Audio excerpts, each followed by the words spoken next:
What if I told you there's a book that holds the secrets to navigating life's ultimate journey? Death. The Tibetan Book of the Dead isn't just an ancient text.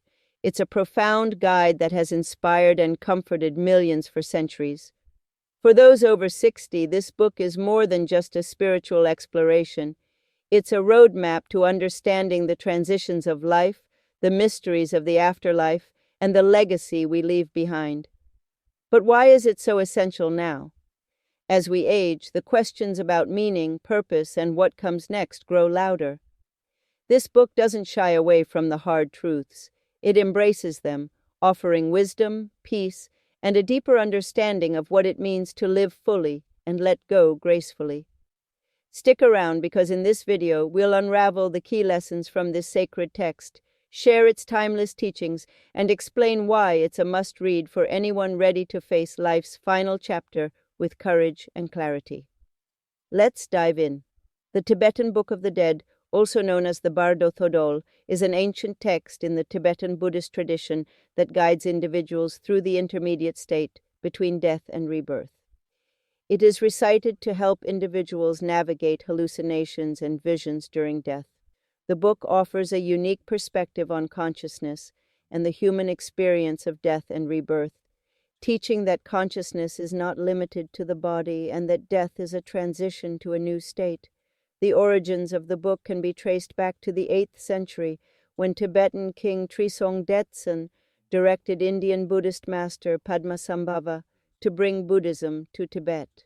The Tibetan Book of the Dead, a hidden treasure of Tibetan Buddhism, is not considered a traditional scripture but has spread globally. It was first translated into English by W.I. Evans Wentz in 1927 and later revised and retranslated by Francesca Fremantle and Chogyam Trungpa in 1975. The Dalai Lama, the spiritual head of Tibetan Buddhism, emphasized the book's usefulness in guiding people on how to approach death and the period after death. The teachings have been used as inspiration in everyday life, not just during the process of dying or after death. In the 1960s, the Tibetan Book of the Dead gained popularity with the Western counterculture movement, inspiring works of art, literature, and film, including Pink Floyd's album The Dark Side of the Moon and the Beatles' groundbreaking single Tomorrow Never Knows. The book has gained a wider audience in Western culture through its incorporation into practices like yoga and meditation. The book teaches that when we die, our consciousness, or mind, is no longer associated with the body and floats free of it. This may seem like a relief, especially if the body has been diseased or in terrible pain.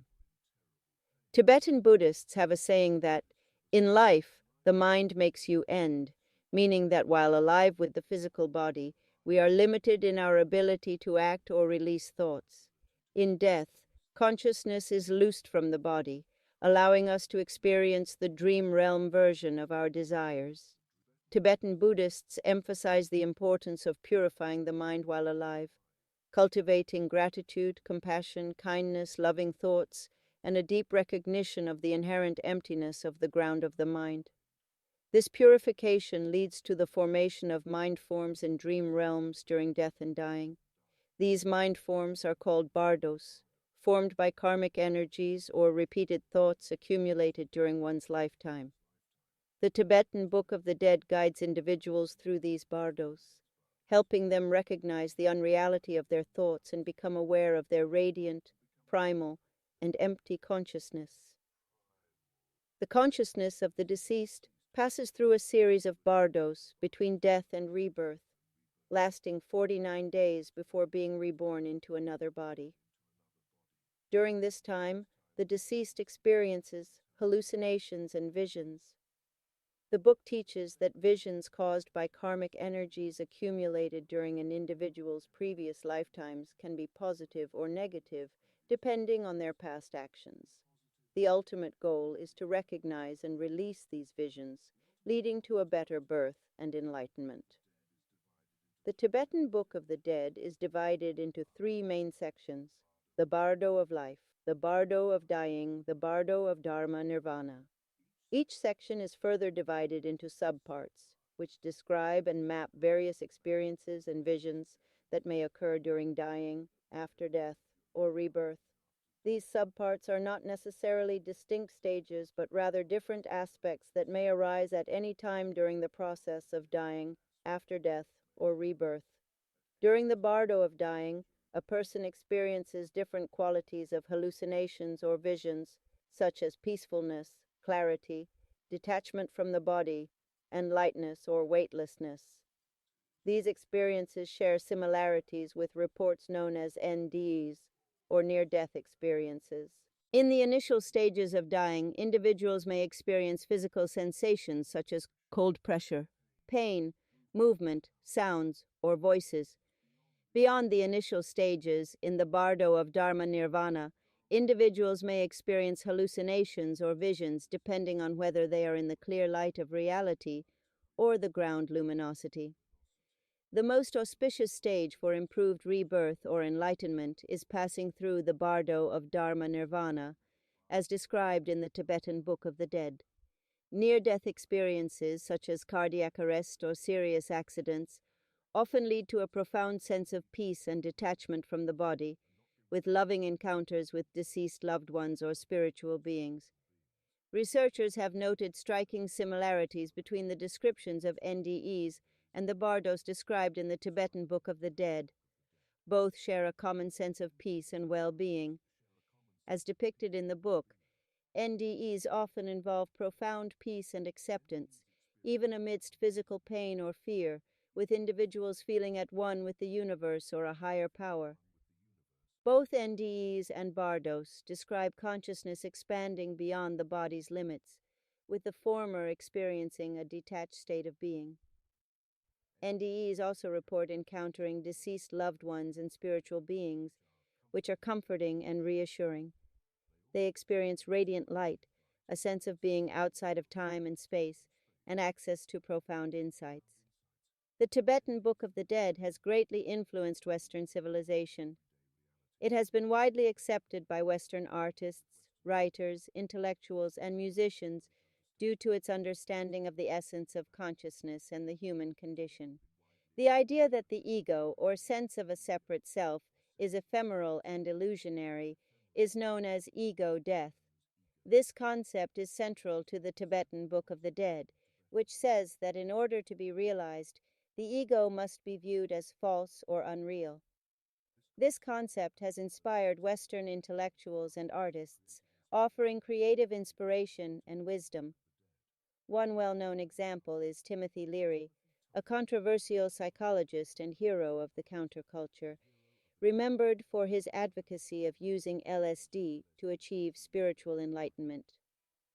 For their studies on LSD and other psychedelics, Leary, Ralph Metzner, and Richard Alpert, later known as Ram Dass, used the Tibetan Book of the Dead as a guide.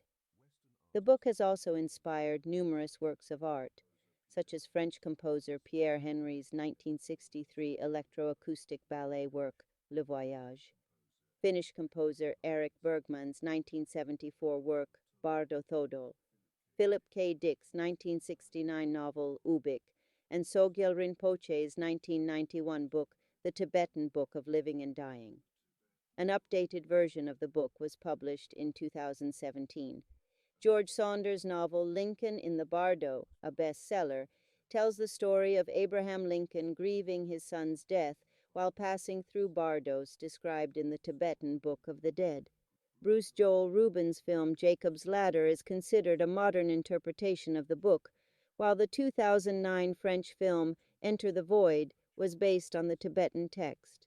The TV show Twin Peaks references the book in dying episodes, highlighting its impact on Western culture. The teachings emphasize the significance of realizing the true nature of reality and provide wise guidance on navigating the intermediate state between death and rebirth. For those interested in exploring spiritual and philosophical questions about the nature of consciousness and the meaning of life, the Tibetan Book of the Dead, despite its ancient origins, remains relevant and important today. In addition, the book is a significant literary and cultural work that is part of the iconic Tibetan Buddhist tradition. In terms of spiritual practice, Tibetan Buddhism has been crucial to the development of Tibetan culture. Reading the Tibetan Book of the Dead offers priceless insight into both Tibet's larger Buddhist tradition and its history and culture. The book also highlights the value of compassion and mindfulness, encouraging both the living and the dead to develop these virtues and to have compassion for all living things. Therefore, the Tibetan Book of the Dead offers counsel not only for the dead and dying, but also for the living.